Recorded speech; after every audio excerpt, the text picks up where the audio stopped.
name is Jurgen and welcome to PokeXplanations. If you are unfamiliar, this is the show where I talk about basically how Pokemon would change the world if they really existed. Today we'll be covering the Dream Eating Pokemon from the 5th generation, so let's jump into everything we know about the Psychic type Dream Eater, Munna.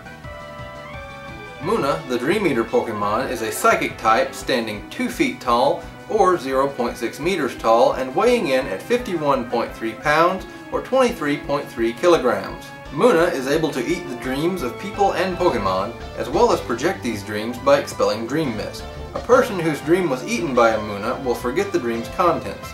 The dream mist it expels is pink if the dream was pleasant, yet Munna can seek out and cure people who are having nightmares. Now we move into Munna's in-game Pokédex entries. Black version. Munna always float in the air. People whose dreams are eaten by them forget what the dream had been about. White version. It eats the dreams of people and Pokemon.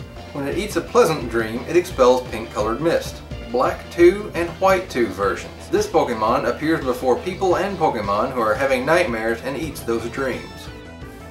So you can really think of Munna as a much friendlier but much less dangerous version of Drowsy. It has the ability to eat dreams, but it uses its dream-eating powers for good to cure people of nightmares. With both of those factors considered, if Munna really existed, there are 2 things I believe would happen. The first, claims of amnesia would skyrocket. Let's say a Munna comes in and eats your dream while you're sleeping. You wake up the next morning and can't remember a thing. It's like you got blackout drunk at a party, but much worse. And less hangover.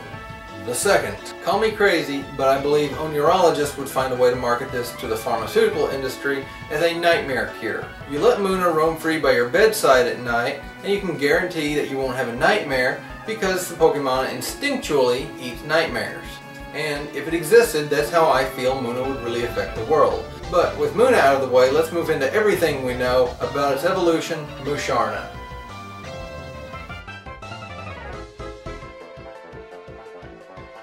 Musharna, the drowsing Pokemon, is a Psychic type Pokemon, standing 3 feet 7 inches tall, or 1.1 meters, and weighing in at 133.4 pounds, or 60.5 kilograms. We now move into Musharna's in-game Pokédex information. Black version. The mist emanating from their foreheads is packed with the dreams of people and Pokemon. White version. With the mist from its forehead, it can create shapes of things from dreams it has eaten. Black 2 and White 2 versions. The dream mist coming from its forehead changes into many different colors depending on the dream that was eaten.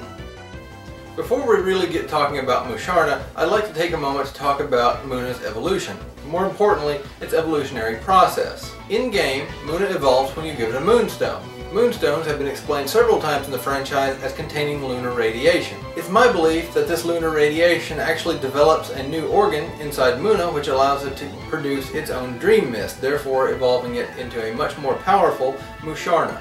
But moving on to talking about Musharna, even though it's bigger and by definition even more powerful, I don't actually see it being any different from Munna, other than the fact that it may or may not have the ability to produce its own dream mist. However, I'd like to take a moment and say, if it can in fact produce its own dream mist and it changes colors, could it not effectively change the color of its own dream mist and really be a rave Pokemon? So in summary, both Munna and Musharna are really just like Drowsy, but much friendlier and a whole lot less dangerous. So those are my thoughts on Munna and Musharna, the dream-eating Pokemon of the 5th generation. I'd love to hear your thoughts. Please leave me a comment down below with that. And while you're down there, hit that like and that subscribe button, show them both a little bit of love. And don't forget to share this video on Facebook, Twitter, Tumblr, really anywhere you can. It really helps out the show and I appreciate it. But this episode was of course viewer requested by one of you guys out there, this lovely person right down here. Thank you very much for your comment. And if there's a Pokemon you'd like me to talk about in a later episode of PokeXplanations, go ahead and leave that as a comment down below. Read every comment I get and I really appreciate them, guys. And with all that said, I will catch you guys later.